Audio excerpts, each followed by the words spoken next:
A gente já convida, né? Boa noite a todos. Acho que já vou... É uma alegria tremenda a gente poder ter esse encontro. Como o Thiago falou, eu acho que é um momento de muita celebração de um projeto sonhado há muitos anos, há muitas mãos, né? E acho que também uma alegria a gente poder contar com essa exposição que, para além de fevereiro de 2025, a gente teve a oportunidade de ter Zanelli Murroli aqui com a gente ao longo dessa semana em São Paulo. Então, eu vou deixar que Zanelli se apresente. Acho que isso faz mais justo, né? Um desses grandes nomes. Boa noite. E agradecida por todas, principalmente também a todos os artistas visuais aqui presentes. Thank you. Como eu só aperto aqui? Quem me ajuda? Rony.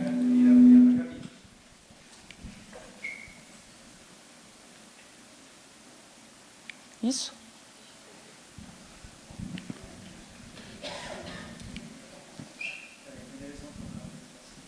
Okay. So, I want to start asking you about your... desculpa, gente, foi o hábito de falar com o Rolly essa semana. Eu vou falar em português. Murroli, a primeira pergunta que eu queria fazer a você é que você pudesse contar um pouco para a gente como foi o seu encontro com a fotografia, como é que a fotografia chega na sua vida e como é que você entende que ela é uma linguagem possível de expressão para a sua carreira.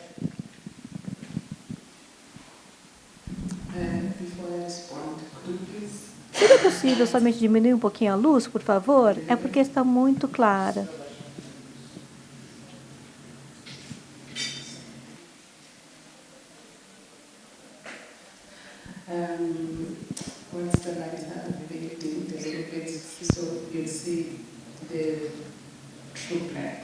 Vocês podem ver a parte que está em preto na tela. Melhorou?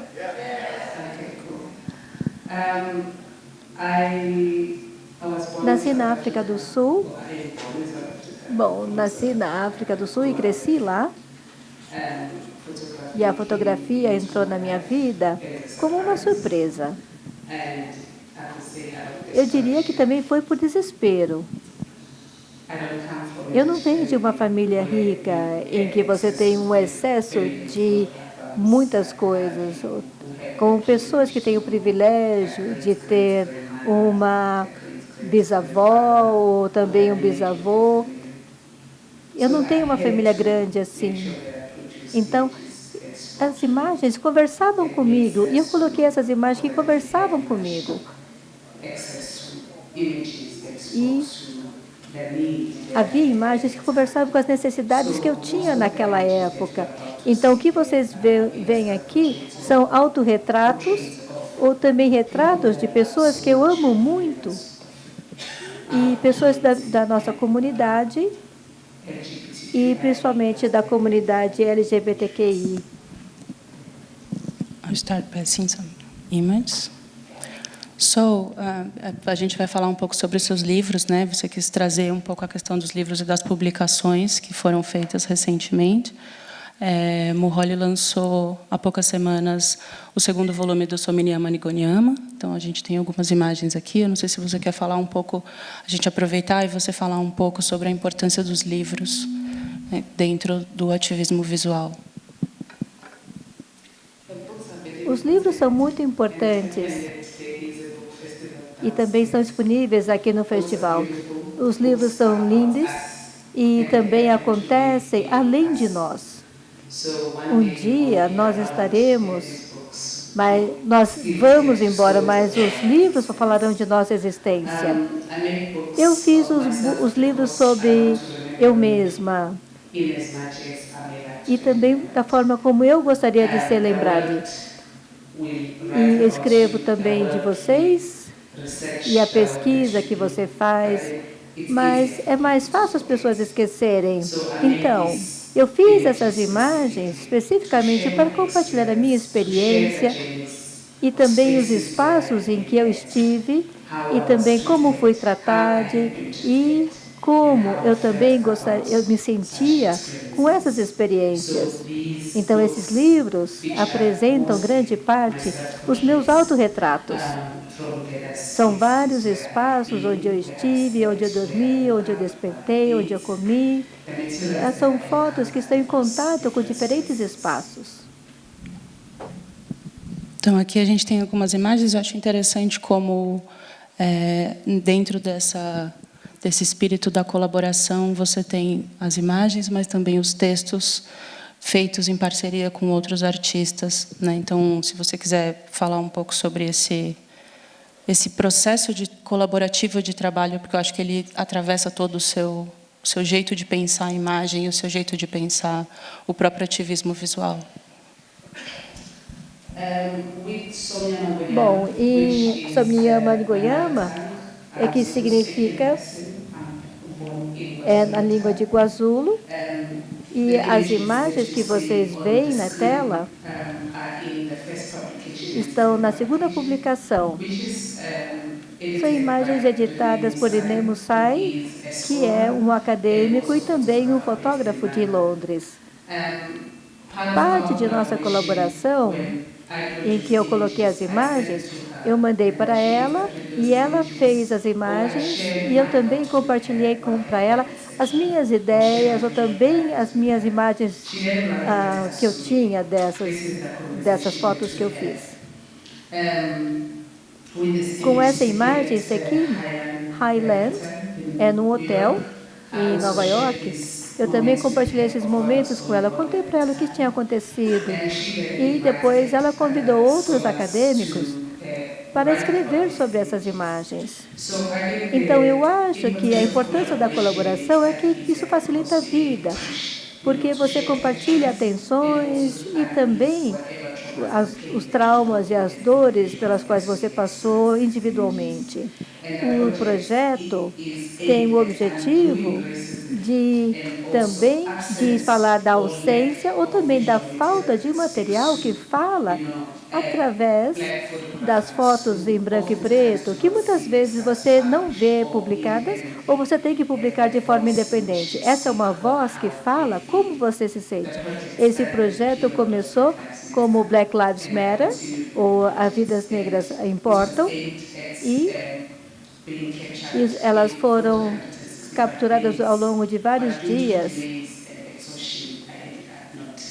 Depois eu acabei não terminando uma série em 2012. Mas eu comecei esse projeto para falar também sobre a existência da beleza negra, dos pretos, e também ele fala com todos que nós somos, porque como nós somos como indivíduos. O Holly também está lançando uma outra publicação chamada Dot to Dots. Inclusive, ele vai estar à venda, tem alguns exemplares à venda que vão estar também no final, naquele momento dos autógrafos. Eu acho que seria interessante você falar um pouco sobre os objetivos também dessa publicação e que público essa publicação atinge. O Dot to Dots é sobre pixels, basicamente. É da imagem original, eu compartilhei. E o que é que nós transmitimos? O Dot to Dots, bom, é que tem a ver com quando a sua infância. Você sofre, por exemplo, principalmente com falta de foco. E há uma dificuldade de ler as imagens do Somnyama Ngoyama. Então, isso mostra o conteúdo que torna a vida mais fácil, principalmente quando você vai para a escola e você vê o espetáculo em diferentes espaços. Então, para você poder também brincar e ligar os pontos. Então, isso também tem a ver com a orientação que os pais te dão. Então, nós sabíamos que esses pontos poderiam ser um elefante, um dinossauro, uma girafa, mas você não sabia nós nunca sabíamos que isso também era possível você conectar os seus próprios pontos pessoais. Então, isso tem a ver comigo, mesmo que esses pontos sejam de um autorretrato, mas esse ponto também se refere a qualquer pessoa que você conheça, então, com qualquer pessoa com quem você queira ler, qualquer pessoa com quem você queira processar e também a cor. Em qualquer lugar, a pessoa pode ser convidada a ver isso. Nas aulas de artes visuais, você também tem a oportunidade de fazer isso e também trabalhar de formas que você lida no seu cotidiano. É um projeto simples e você pode ver qualquer página e compartilhar com seus amigos. E assim você também pode colorir da forma como você quiser para formar o seu próprio retrato. E também você pode esboçar isso com as próprias imagens que você tiver no livro. É uma publicação independente e acessível a qualquer pessoa, e está disponível aqui também. E eu acho bonito como depois as pessoas retornam essas imagens, né, e mostram de volta para você os pontos conectados com os nomes e as datas. Acho que também vira uma outra forma de continuar esse arquivo visual. Para alguns de nós que estão envolvidos com a política preta, são imagens que mostram o nosso sofrimento e também a liberação de muitas pessoas que escaparam da escravidão. Essas imagens são aquelas que eu tive acesso quando eu fiz a minha pesquisa, quando eu estudei mídia. E quando eu estudei, eu coloquei as imagens e eu entrei mais profundamente nessa noção em que eu também aumentei o contraste da minha pele na pós-produção. E aí, então, eu continuei com essa política preta, em que você pode imitar essa diferença de diferentes formas. Mas em Somiama, eu somente queria compartilhar minha experiência pessoal. O que faz esse documento ser lido dessa forma, talvez no futuro também, a partir de agora. Mas é uma existência que está num arquivo. Isso trata de liberação, de escravidão e também de sobrevivência nesta época colonial. Nós continuamos com esse projeto de forma diferente, mas isso também depende da localização da pessoa e também da forma como é possível prosseguir com esse projeto. Numa conversa que a gente teve, e aí eu queria retomar essa conversa, como que você entendeu que o que você fazia, o que você podia fazer, chegava a ter essa expressão que você usa do ativismo visual? E como é que você começa a nomear suas séries, né, desse momento mais primeiro do trabalho, entender que aquilo é uma série, que aquele corpo de trabalho de imagens é uma série, e começa de fato a dar nome para essas imagens? Dar nome é muito importante.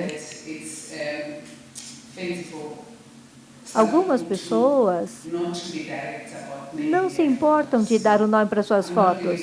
Eu não estou lidando com belezas, mas sim vida real e conteúdo verdadeiro. Por exemplo, essas imagens são de um projeto chamado Massa em Mina, que significa massa, eu, e em que eu presto homenagem à minha mãe, que era uma empregada doméstica. E ela tinha muitos filhos para criar.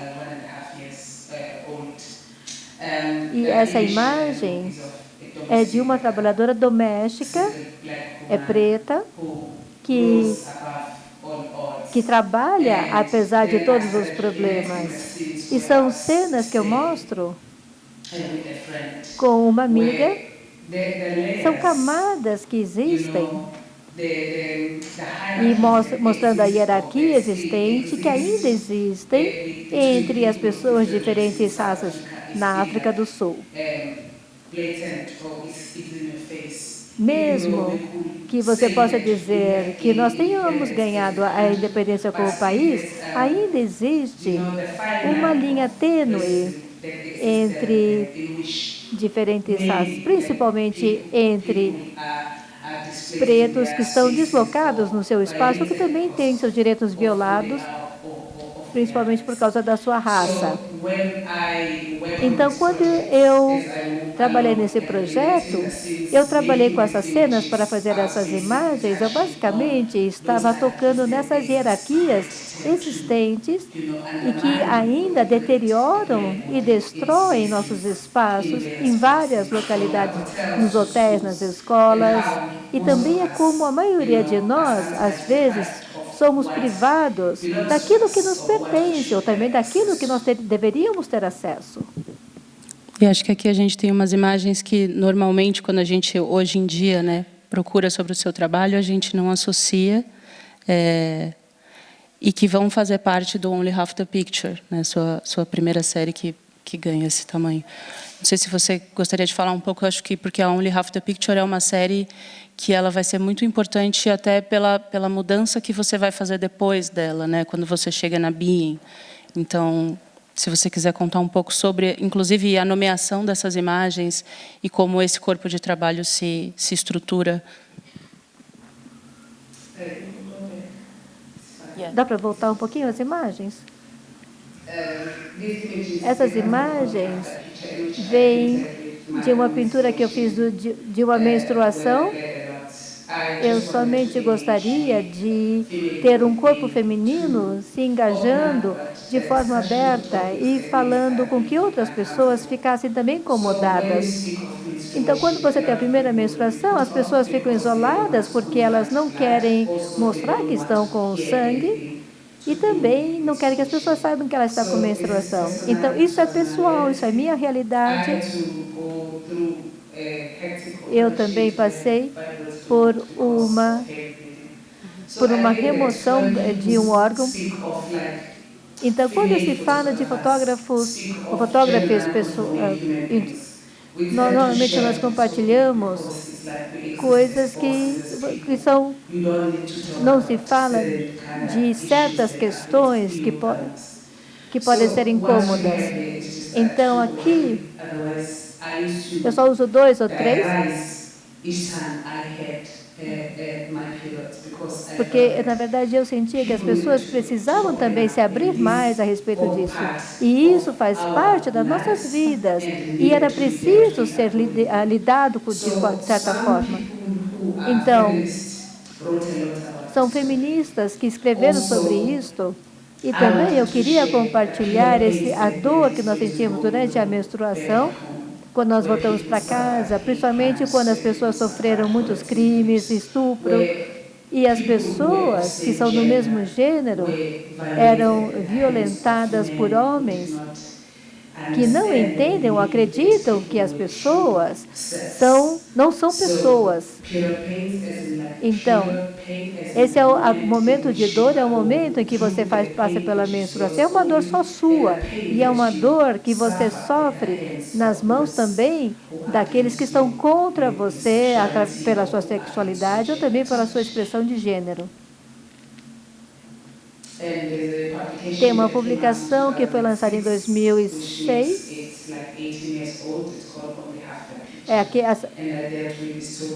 Aqui, eu somente falei para mim, essa metade é o que eu estou compartilhando com o meu público, e a outra metade é o que o espectador vai compartilhar por meio da sua própria experiência e também da sua própria vida. Essa imagem é de um workshop, é uma escola de fotografia que foi fundada por David Goldblatt, onde eu fiz também um curso de fotografia na África do Sul, e eu senti que aqui realmente tem um espírito. E eu queria quebrar o mito e principalmente mostrar como essas pessoas se sentem. Principalmente as pessoas que são queer, que são vistas como pessoas desviadas ou desviadas.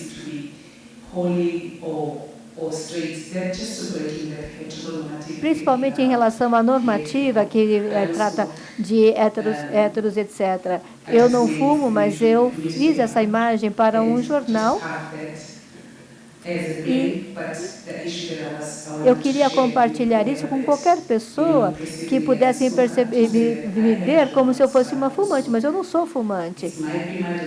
Isso é contra a minha religião, mas a realidade é que não é básico que as pessoas veem.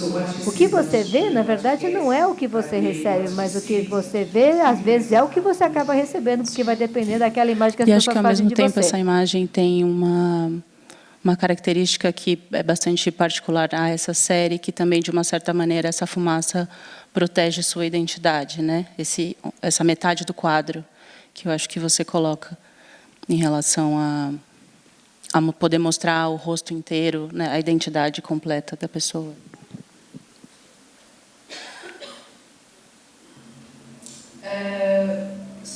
Algumas imagens eu mostro parte do rosto, às vezes eu não mostro o rosto das pessoas. As pessoas, nesse período, passavam por muito ódio de outras pessoas. Então, eu queria proteger a identidade dessas pessoas nas fotos. E é muito específico a forma como eu gostaria de compartilhar essas fotos. As imagens do David Goldblatt, você pode ver que ele faz um crop para deixar a imagem muito, preenchendo bastante a tela. E essas imagens, ou todas as imagens,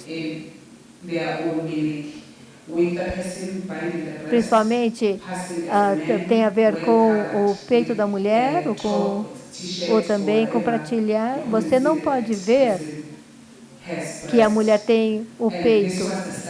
E isso foi utilizado principalmente nesse período para a transidentificação das pessoas, principalmente porque se essas pessoas não eram trans.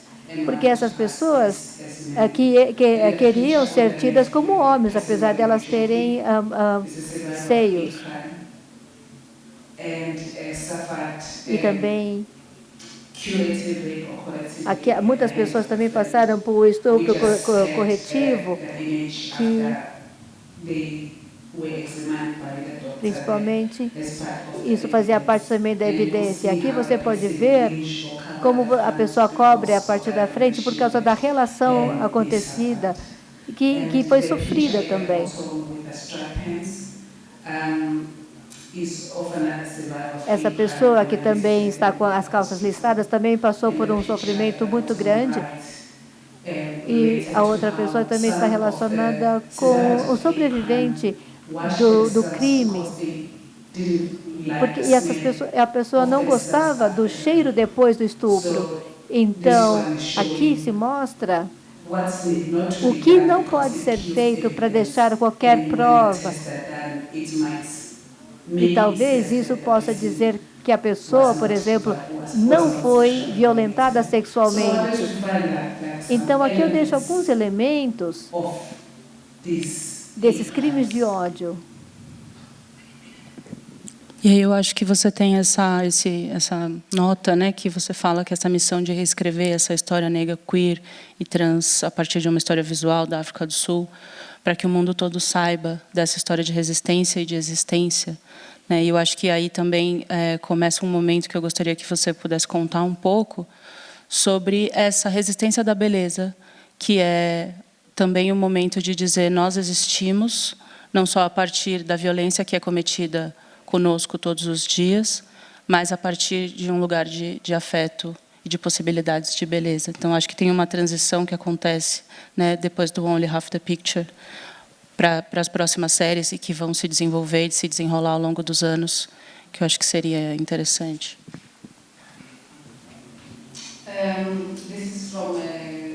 Essa da série Being, que são de mulheres que se amam, ou mulheres do mesmo gênero, ou pessoas do mesmo gênero.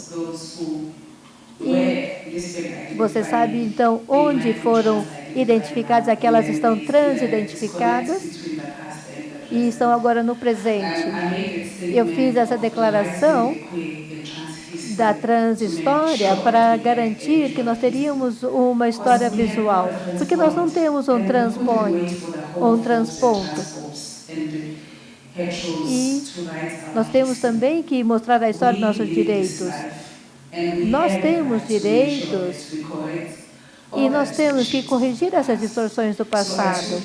Então, por isso, eu assumi o dever de fazer essas imagens de pessoas que sentiam como eu na época e também nesse momento, para que pudessem ter paz através da sua visualidade e também através da sua sexualidade. E que isso é tudo bem. Não podemos somente depender que outros acadêmicos escrevam nossa história, porque eles não acreditam nessa história. Eles nem mesmo compreendem como é doloroso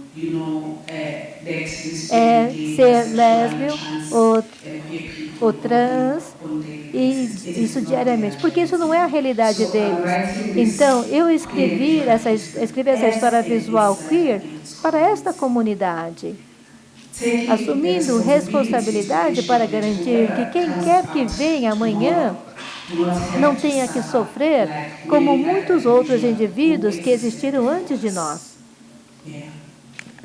Eu acho que nessa série, para além do afeto, né, eu acho que a importância também das identidades reveladas a partir de um lugar, da construção de um lugar seguro, né, de uma coletividade familiar até, que transmita essa segurança, e que eu acho que isso vai... Não está...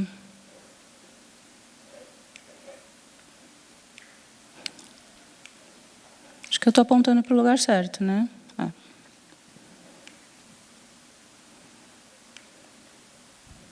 Most of these images are more than 50 years old, and some of them are... Oh, sorry. I think I'm in my lounge. Isso aqui é na minha... Eu achei que estava na minha sala. Isso foi feito entre 2006 e 2007. E em 2007 foi um momento muito importante na história, porque na África do Sul, naquela época, não somente celebrou a década da Constituição da África do Sul, mas também houve uma alteração feita em 1996, que é o único país no mundo que teve uma Constituição diferente, ou melhor, Constituição, que atende ou que estipula a existência e a proteção da comunidade LGBTQIA+. Então, quando essas imagens foram tiradas, nós legalizamos isso em ato civil. E que depois deu à comunidade LGBTQIA+, o direito de se casar. Então, nessa época, ou antes disso, antes de 2006, essas imagens apresentavam somente metade. E à medida que nós passamos pela transição como país, essas imagens ficaram mais claras ou mais nítidas, porque as pessoas adquiriram seu direito de casar e também de adotar crianças. Algumas pessoas também puderam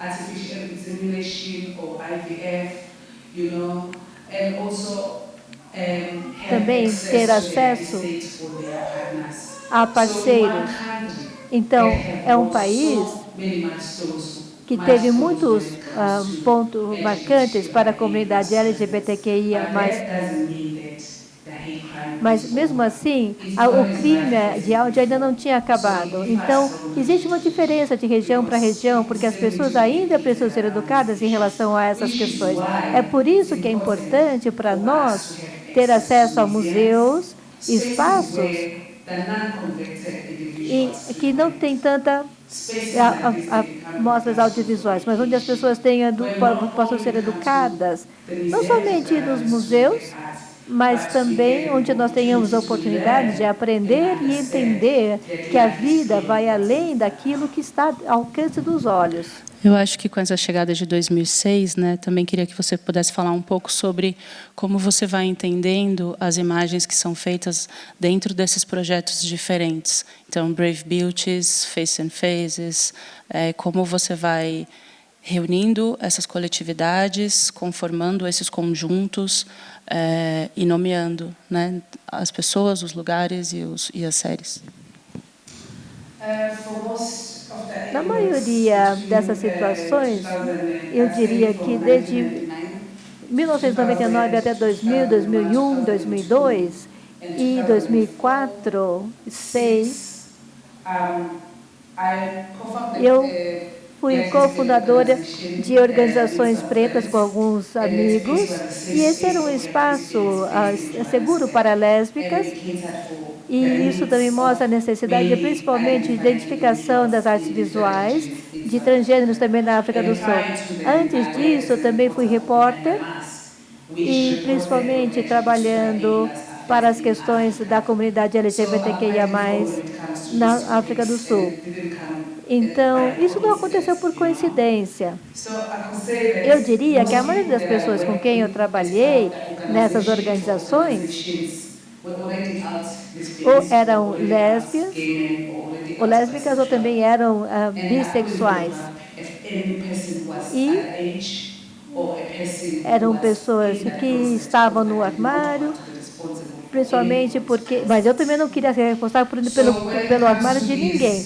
Então, eu tomei essas imagens e nomeei-as, principalmente pessoas que já estavam fora.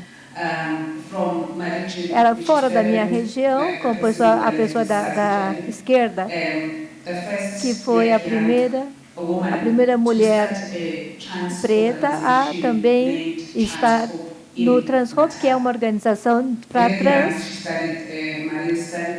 Ela também fez estudos sobre casamento e também agora está focada na transformação de trans homens para ter um casamento seguro. E à direita nós temos a Sumise Swan, que essas são pessoas que eu conheço por nome. Eu não peguei assim aleatoriamente. Para mim é muito importante que eu conheça as pessoas e sempre que haja necessidade de ajuda, que elas também tenham acesso a que eles tenham acesso a alguma coisa que possa ajudar. Então, nós temos essas pessoas trans que chamam beleza. São pessoas que passaram por trauma, que agora estão passando por uma transformação. São pessoas que sobreviveram a estupros e também outros tipos de violência. Porque muitos não sobreviveram. Então, eu crio esse conteúdo com o consentimento deles, ou deles. Mas isso não significa que nós tenhamos que também nos vender simplesmente porque nós queremos que as pessoas se vejam silenciadas. Não.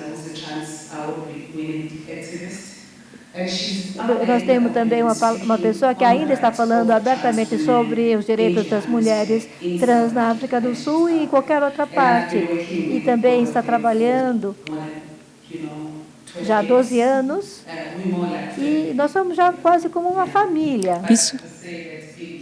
Mas eu já vi muito transfeminismo e vida queer, e também já conheci muitas pessoas maravilhosas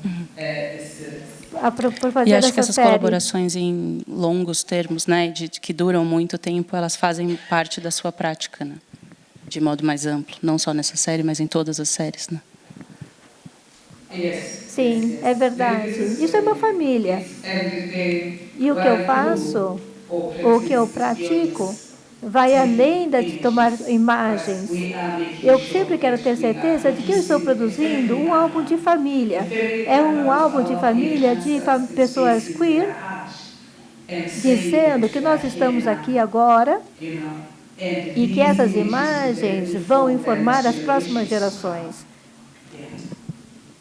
Eu acho que nessa série da direita, Miss Divine, é bonito também como, para além das identidades, o espaço também vai sendo tomado, né? Já não está mais num lugar enclausurado e vai ganhando também a dimensão do território dentro das imagens. Eu gosto do espaço público. Você não pode ficar sempre ali no armário. Eu gosto da praia, as pessoas ali nadam e elas aproveitam o que tem ali, também gosto da piscina. É o que as pessoas que não são LGBTQI também fazem. Então, esses são espaços que nós precisamos ter, não somente ter acesso para protestar, mas também para desfrutar, para aproveitar tanto quanto a gente possa, porque nós pertencemos aí. Nós somos cidadãos dos nossos países, nós pagamos os impostos, e é importante que as pessoas também tenham liberdade. Antes da gente passar para o Faces and Faces, queria só que você comentasse um pouco a Miss Lesbian. Acho que... Bom, há muito tempo, bom, era uma vez...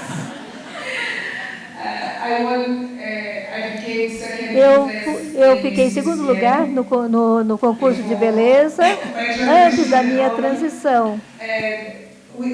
E nós tivemos momentos bonitos também, da mesma forma como também tivemos desafios que nós enfrentamos ao longo do tempo.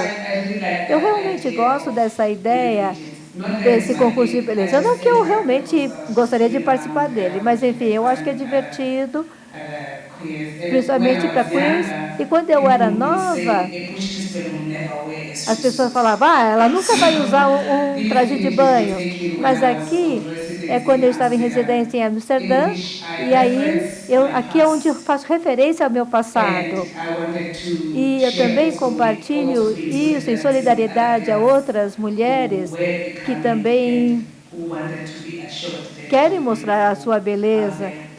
Mas o contexto político disso, ser Miss Gay, ou Mister, ou lésbico, isso vem realmente com muito custo. Na última semana nós tivemos a oportunidade de encontrar a Loma, e também isso foi uma grande lição, porque nunca tinha pensado em uma pessoa que já estivesse ali tão aberta como uma pessoa como ela fez. Então, isso aqui é uma referência ao passado, referente à existência. As meninas que participam desses concursos de beleza, elas não têm a sua parcela como as pessoas que são hétero têm. Por isso, eu acho que todo esse contexto precisa ser desafiado para mostrar que tanto ele ou ela não precise perder parte de si mesmo ou mesma para poder participar desses concursos. E também que não precisam ser excluídas como queers ou como transcorpos. É somente fazer parte disso, é somente uma questão plástica que você compartilha no palco. Porque para a Miss Brasil, por exemplo, isso pode ser uma coroa, mas isso pode também ser por falta de recursos. Pode ser muito animador você poder ganhar, mas não deveria ser assim. Nós deveríamos garantir que nós tenhamos igualdade em todas as nossas sociedades. E acho que já tem uma provocação, né, também dentro dessas imagens, que são as imagens que você não espera da Miss, né? Que você não espera desse lugar, uma desistência, um pouco do jogo. É um jogo, mas também é com base numa história real. Porque para qualquer coisa você precisa também sempre depilar a sua perna. E tem muitas coisas que são julgadas. Isso nunca deveria acontecer, porque as mulheres são julgadas diariamente. E as lésbicas pretas são também julgadas pela sociedade, pelo aspecto político e também pelo machismo, que fica cada vez mais exacerbado. Então, existe muita coisa para você poder negociar o seu espaço diariamente, para você poder sobreviver.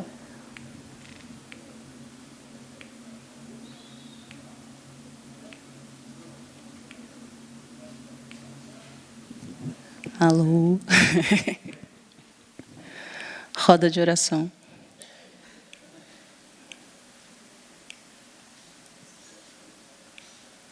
Marina, você consegue... eu acho que a gente pode passar para essa segunda parte da conversa, que a gente vai entrar no Face and Phases, mas eu acho que seria muito interessante você poder comentar um pouco sobre como esse... Eu passei aqui, né, mas como o trabalho coletivo e comum desse ativismo visual entende a fotografia como um arquivo e como isso vai para além das imagens que você tira, mas também da forma que você colabora com outras pessoas para que elas possam construir os seus arquivos. Bom, parte desse arquivo que eu produzi, parcialmente, é coletivo. Bom, ele vem de um espaço de coletivismo. Aqui é um grupo. Bom, eu era residente na Filadélfia, nos Estados Unidos, e eu trabalhei porque eu fui convidada para trabalhar ali, trabalhei com homem. Eu não podia vir no Brasil para ocupar o espaço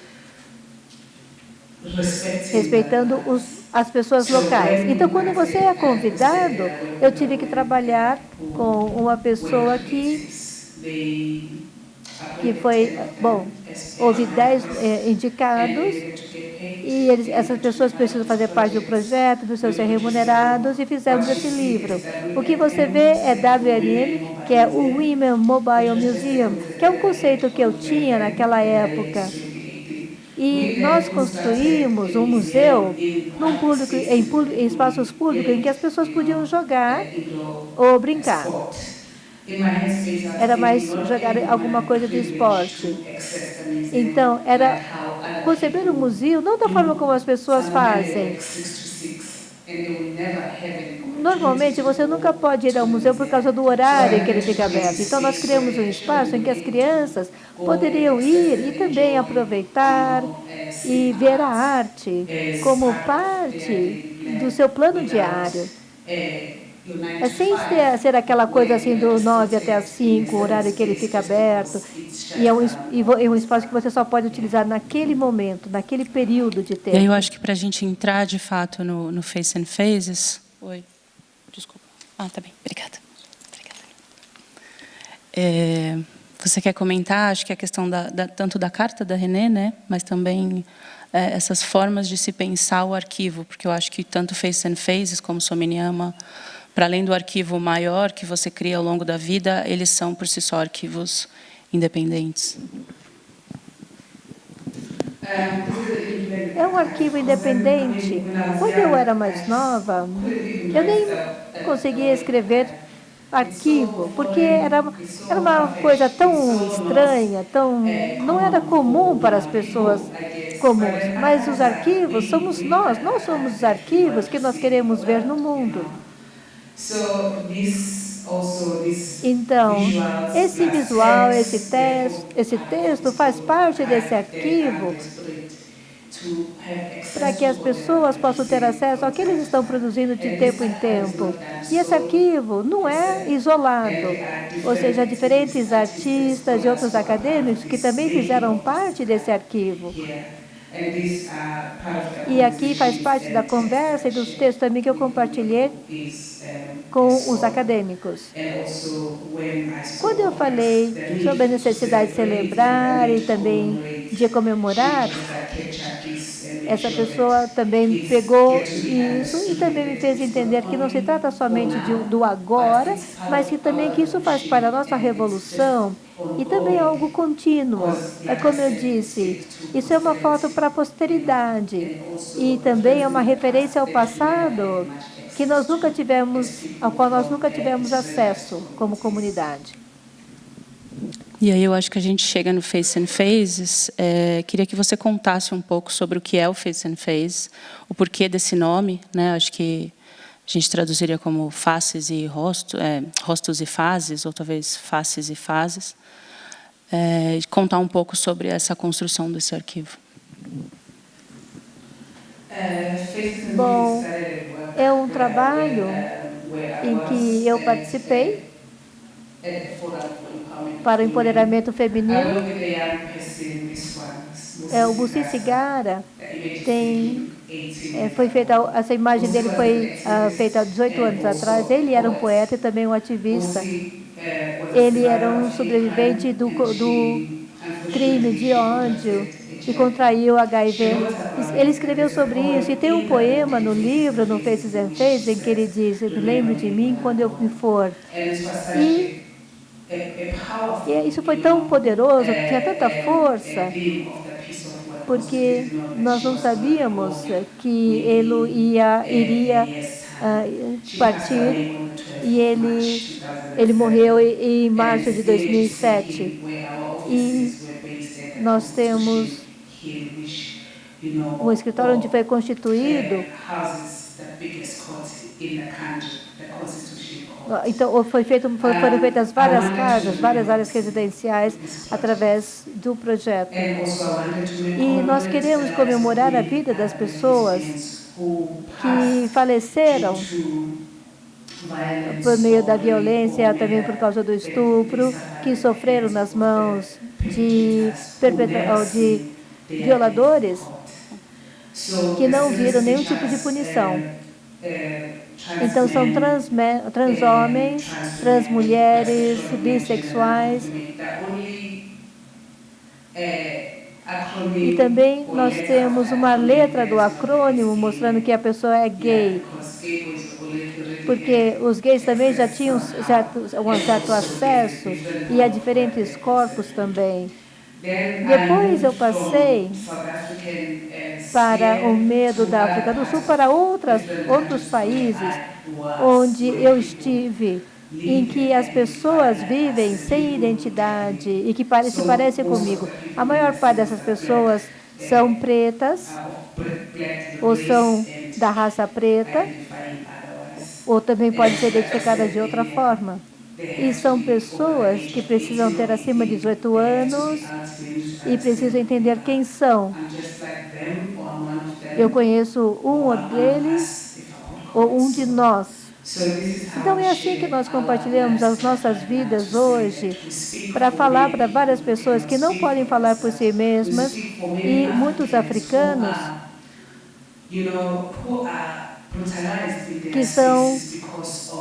que sofrem nos seus espaços, porque as pessoas não permitem que essas pessoas expressem a sua sexualidade, e que também é necessária a educação para poder mudar a forma como as pessoas pensam, para nos acomodar nas vidas.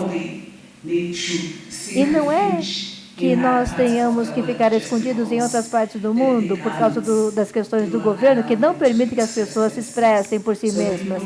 Então, as pessoas buscam isolamento em diferentes partes do mundo, ou em algumas partes da África, que não são como a África, porque são leis queer que existem. Bom, isso ainda é um processo contínuo. A pessoa que está aqui nessa série é uma voz para aqueles que não têm voz. E algumas das pessoas que estão nessa série também têm diferentes profissões, são professores, enfermeiros, médicos, esportistas. Nós estamos em todos os lugares. Não existimos somente onde haja orgulho gay, mas nós vivemos nossas vidas todos os dias e nós merecemos o respeito e reconhecimento como cidadãos do nosso país. Eu acho que a gente viveu uma situação muito bonita essa semana, onde você, num encontro, né, que a gente teve com pessoas da comunidade LGBTQIAPN+, eu acho que é algo que você faz no Faces and Faces, você não só convida as pessoas para essa colaboração, mas você também convoca essas pessoas para o que elas fazem. Né? O que você traz na mesa? Acho que foi uma coisa que você repetiu muito ao longo da semana. Então, acho que ao longo do livro é possível ver essas colaborações, né? Mas como a gente não tem ele aqui, talvez fosse interessante você comentar um pouco sobre como vão se criando essas ramificações do trabalho a partir das colaborações das pessoas que também são retratadas por você.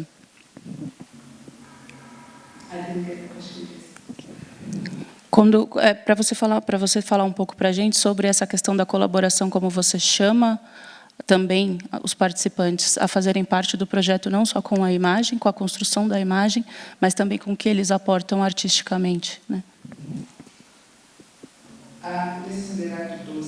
É como se fossem meus filhos. Eu trabalhei em 2009 com outros primos também desses jovens e eles também atuaram com a minha mão, meu braço direito.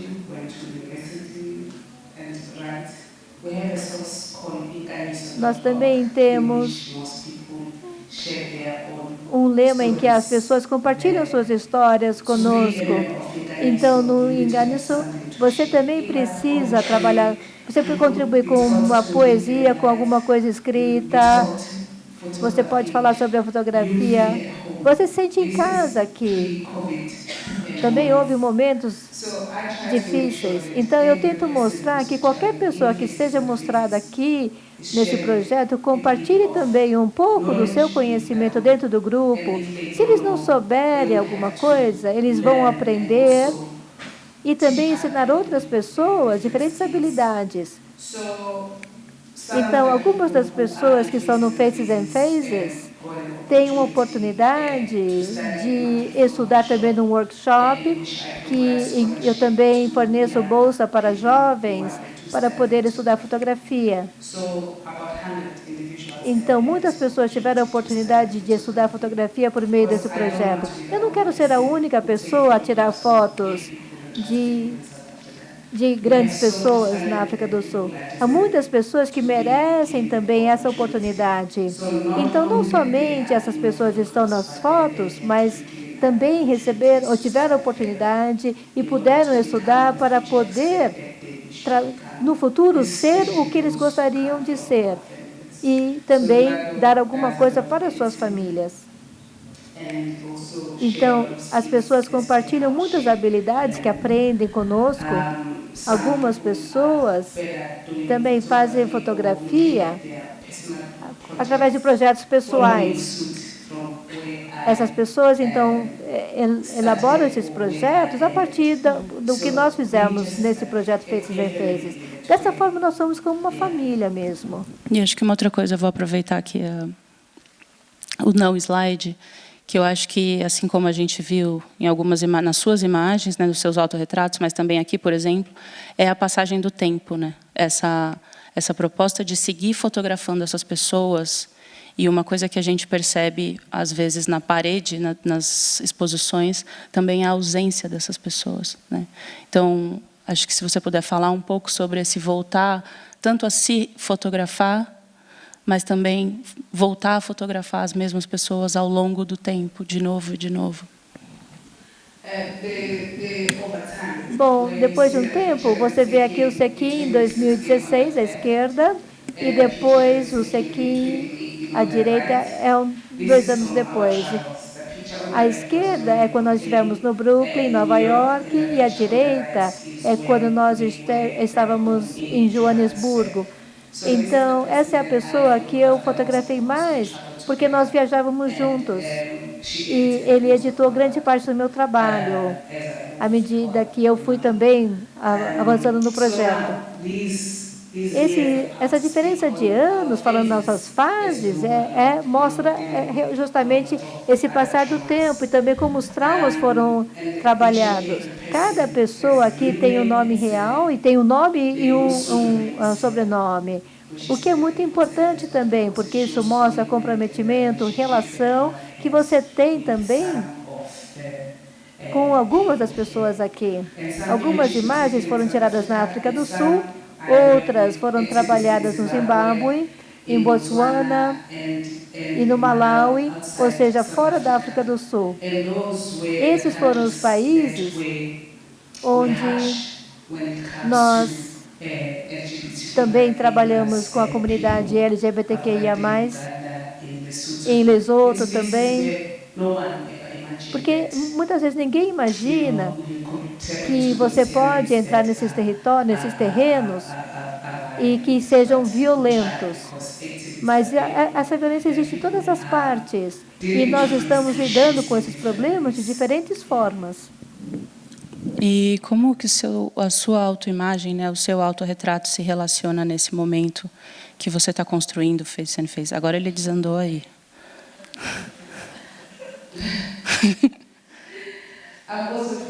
Eu também apareço no Faces and Faces. O meu rosto é diferente de hoje do que foi de ontem. Como nós falamos ontem, o corpo muda com o tempo. E a mesma coisa também, o seu humor e a sua atitude. Então, eu compartilhei a mim mesma,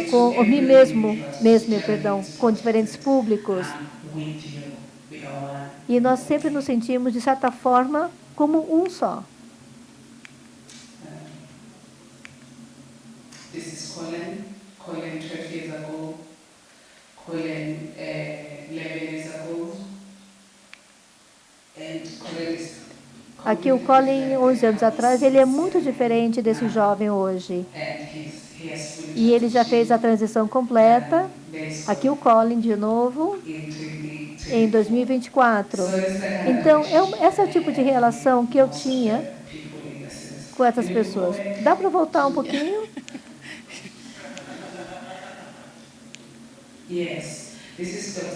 Esse é o fiscal Chirap. É a pessoa que tirou doutorado em psicologia forense e estudou no Reino Unido, mas agora voltou para a África do Sul. A imagem da esquerda foi tirada quando ele estava em Brighton, UK, estado do Reino Unido, e depois a direita faz parte da fase quando ele estava fazendo doutorado. E foi tirado em 2016, quando nós estávamos em Amsterdã. Eu gosto de manter essas relações, porque nós também aprendemos. Para mim, a fotografia é mais do que relação. É mais do que somente você clicar o obturador. Tem tanta coisa que você pode ver através de uma pessoa e também você sente a sua existência à medida que você compartilha o espaço. Isso vai além de qualquer sentimento que você possa ter, mesmo não tendo aquela energia ou aquela conexão. E aí eu acho que a gente vai passar para o projeto Somnia Manigonyama. Queria que você falasse um pouco sobre... o título do projeto ele é em Zulu, e é um momento onde você olha para si através do autorretrato, que não é o mesmo lugar do Face and Faces. Então, a gente estava conversando essa semana, e você contou que ele começa como um projeto que é feito para durar 1 ano, e ele já dura muitos anos. Então, se você puder contar um pouco essa história. É uma dessas histórias em que você conta um conto. Ou também aquele que começa, era uma vez. Essa imagem foi tirada em Oslo, na Noruega. É uma amiga que compartilhava um espaço comum. Estávamos comemorando o prêmio Pride que nós recebemos, que eu recebi lá em Oslo, na Noruega. E tinha muita coisa na cabeça naquele momento. E também passava por muita dor, tinha muito sangramento por causa da menstruação. Então, eu queria representar aquele momento, mas não sabia como seria isso, se seria perfeito. Mas sabia que seria naquela manhã que eu tinha que fazer. E à medida que eu estava tirando as fotos, eu pensei, como nós somos também a ovelha negra das nossas famílias. Nós sofremos tanto e nós deixamos pouco somente para que o feminismo nos aceite. Então, esse livro, literalmente, tem a ver com o fato de você ser a ovelha negra na sua família e você não contribui nada para essa família e só precisa ser aceite como uma pessoa que é trans, lésbica ou alguma coisa assim. Mas isso fala somente sobre a política familiar e a falta de aceitação. Aceitação para algumas pessoas.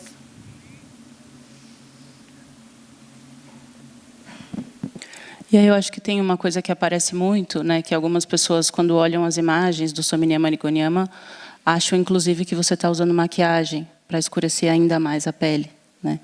E eu acho que essa experiência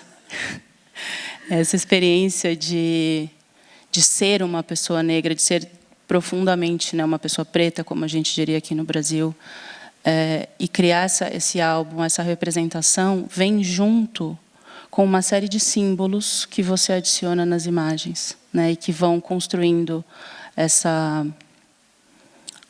série. Para algumas pessoas parece bom, porque a casa está cheia de fotógrafos ou também pessoas que publicam livros. Algumas imagens foram retocadas ou também faz parte do projeto. O produto fica como você quiser. Eu não posso ousar pintar o meu rosto, porque isso seria algo nojento, ou também alguma coisa para algumas pessoas, e também não seria o original. É somente um trabalho pós-produção que é feito em que eu faço tento melhorar o contraste, mas eu não uso maquiagem. Como agora? Eu não estou usando nenhuma maquiagem, dá para ver. E essas imagens foram tiradas em vários lugares. Não existe iluminação artificial. Eu não uso isso. Para algumas pessoas na casa, com quem eu trabalho, também não fazemos isso. Alguém fala, não tem luz a mais. Eu não posso trazer mais luz. Então, nessas fotos, eu tirei em espaços abertos. Foram tiradas quando eu estava em residência em Boston. À esquerda é a imagem que foi tirada em Charlottesville, em Virgínia. É um espaço em que eu peguei um espelho que estava ali sobre a mesa e aí cobri a parte da frente do meu corpo para poder captar essa imagem. Eu queria mostrar o mamilo que ficou bem ali coberto, mas vocês podem ver a imagem como ficou apresentada. E é uma das minhas fotos favoritas. Se chama Bona Charlottesville. Foi tirada em 2015. E a da direita também foi feita em Boston. Acho que tem uma história curiosa que você contou para a gente, que esse projeto ele deveria durar na sua cabeça 1 ano, né? E aí ele acaba se desenvolvendo para além desse período que você marca, né? Então, como que você sente essa passagem? Nós temos que respeitar o tempo, porque o tempo não espera ninguém. Eu achei que terminaria em 1 ano e eu fiquei esgotada. E o tempo passou muito rápido. E agora eu estou aqui. E quando eu terminar esse projeto, pode parecer não tão interessante como você o vê. Eu agradeço pelo fato de ter um período que foi que descobriu e também sobre como falar o que estava acontecendo aqui.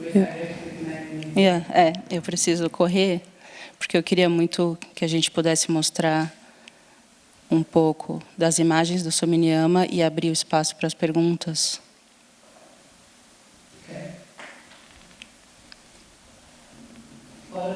Bom, todas essas fotos são minhas. Ou sou eu representada. Eu só queria registrar eu mesma.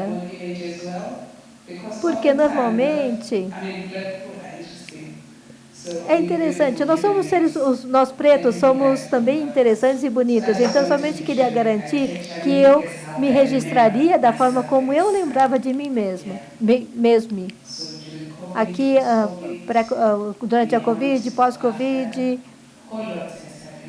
foi um horror do que aconteceu, mas se vocês virem o livro, que pode ser comprado pela Amazon, aqui também na biblioteca, que é excelente, vocês vão poder ver mais sobre várias dessas imagens.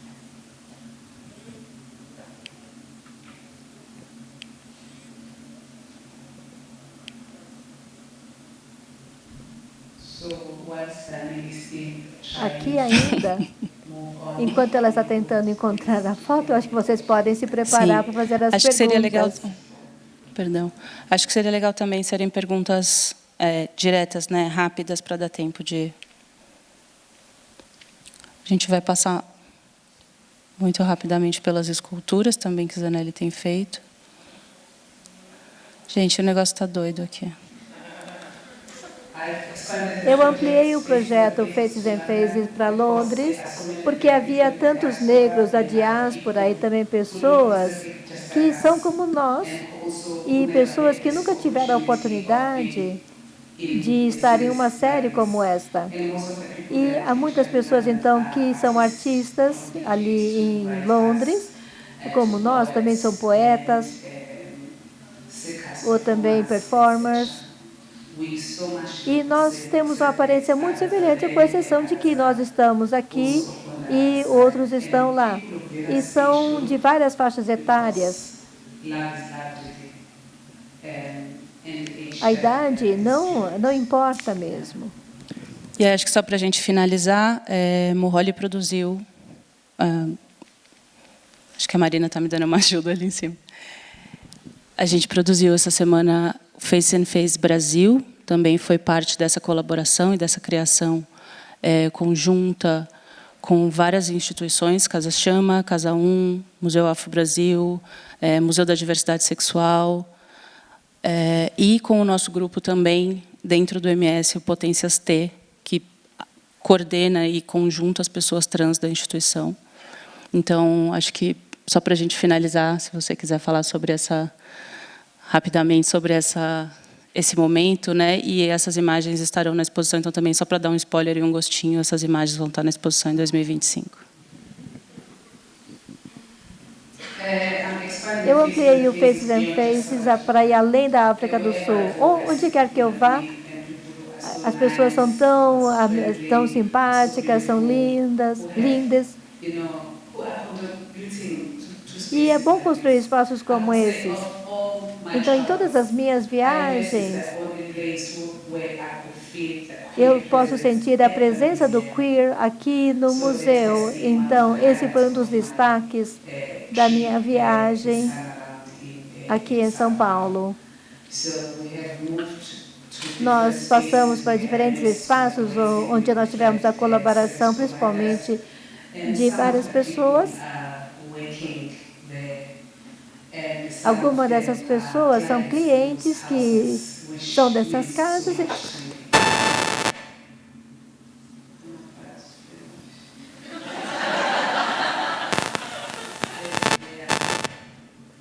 Acho que, Marina, eu não estou mais conseguindo controlar nada aqui. Se você puder só passar para a gente também. Acho que acabou, né? Ver as outras 4 imagens. Isso, obrigada. O que também é bom sobre esses cidadãos é que você conhece, ou dessas viagens, é que você conhece diferentes pessoas, como aqui no museu, são pessoas lindas. E eu pude sentir também a energia.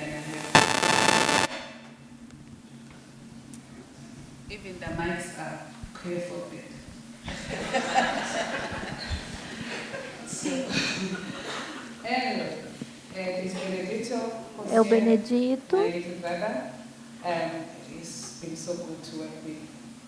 Tem sido muito bom trabalhar com ele durante todo esse período, e depois aqui também da Casa Chama. As outras 2 imagens. É um privilégio que eu tenho, que é conhecer as pessoas pelo nome. É muito bom desse projeto. Alexandre à direita. Todas essas pessoas me fizeram sentir em casa, e são pessoas que estavam com tanta vontade de participar. E nenhuma das pessoas em Faces to Faces é somente um tema. Eu trabalho com eles de forma bastante humilde. E nós processamos as imagens. E também há outras pessoas como imagens no projeto. Então, o meu desejo é que possamos continuar com essa conversa para que nós possamos ter mais colaboração e que o arquivo futuro possa também acomodar, que seja inclusivo e que também estejamos todos nós que não estamos aqui.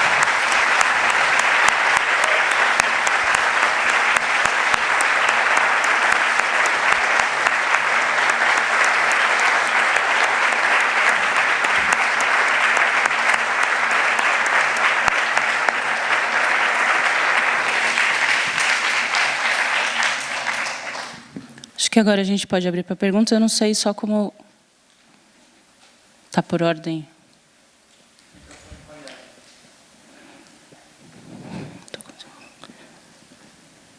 Já tem alguma... Ali, acho que tem uma mãozinha ali no fundo. Só um minutinho.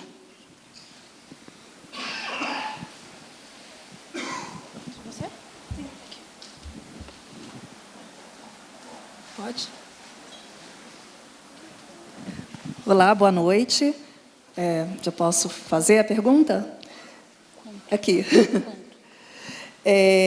Bom, olhando os autorretratos e a série Brave Beauty Series, eu tinha uma pergunta, qual a relevância da moda, das fotografias de moda, no processo criativo de Zanelli?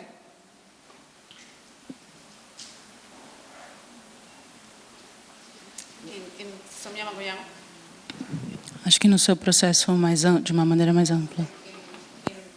Para as suas imagens. Process is basic. For most people who are in... Oh, sorry. Again. Process is simple here. Para a maior parte das pessoas em em fases, nós sabemos que grande parte dessas pessoas criou imagens como eles tinham pensado. É como eu disse e destaquei antes, a vontade de participar faz parte do processo. 2, você precisa estar pronto. 3, você precisa ter uma história para contar e que você queira compartilhar sem ser forçado, porque o que você tem essas imagens é uma narrativa com uma voz, e é uma voz que é necessária para que várias pessoas possam entender o que é que está nessa foto.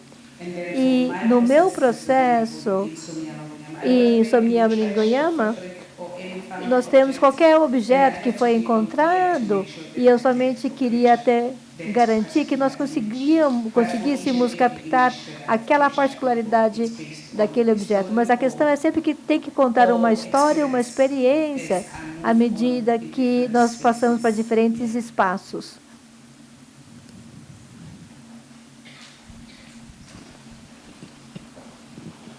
Sobre essa última série de autorretratos, eu li uma entrevista sua uma vez que você falou algo como a necessidade de fazer essa série, porque muitas vezes a gente passa pelo mundo sem olhar para nós mesmos. E eu queria entender de que forma que essa série, que fez com que você olhasse para si mesma, influenciou a forma como você fotografa os outros e olha para os outros.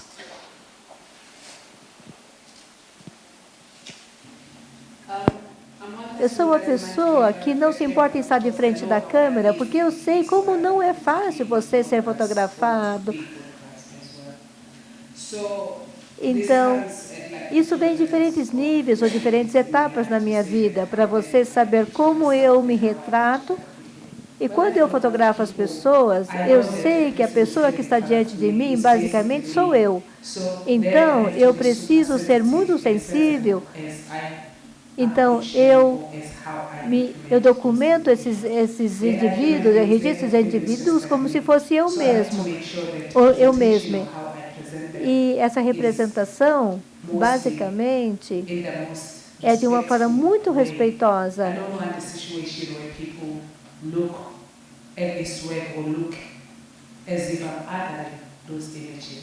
Lembre-se que você precisa educar as pessoas e nós compartilhamos essa cultura que nós nunca tivemos antes. Fazendo isso, nós temos que pensar nos fatores de risco como se nós também estivéssemos naquele projeto. Então, eu fotografo as pessoas como eu gostaria de ser fotografada. E as pessoas que são fotografadas são como nós Então, a sensibilidade é muito importante aí. E quando eu fotografo as pessoas, sejam close ou não, não importa o que tecido seja, mas o que é importante é que possamos respirar o mesmo ar. E o cuidado e também a atenção são elementos fundamentais nesse projeto. Não deve haver nenhum tipo de violência, porque a fotografia e a câmera podem se tornar uma arma. E quando uma pessoa é violentada por causa da falta de tato, isso pode prejudicar a sua foto. E, às vezes, isso pode prejudicar a foto que poderia deixar essa pessoa famosa. Acho que a gente já está um pouquinho passado da hora. Eu queria agradecer profundamente, Moholy. Muito obrigada não só por essa fala, mas por você estar aqui em São Paulo, por você ser uma pessoa tão disposta e uma pessoa tão aberta a ouvir, compartilhar, colaborar. Agradecer a todos pela presença, também pelos nossos atrasos e por ficarem até essa hora. Amanhã o festival continua, a gente tem mais uma série de programações. E muito obrigada, boa noite.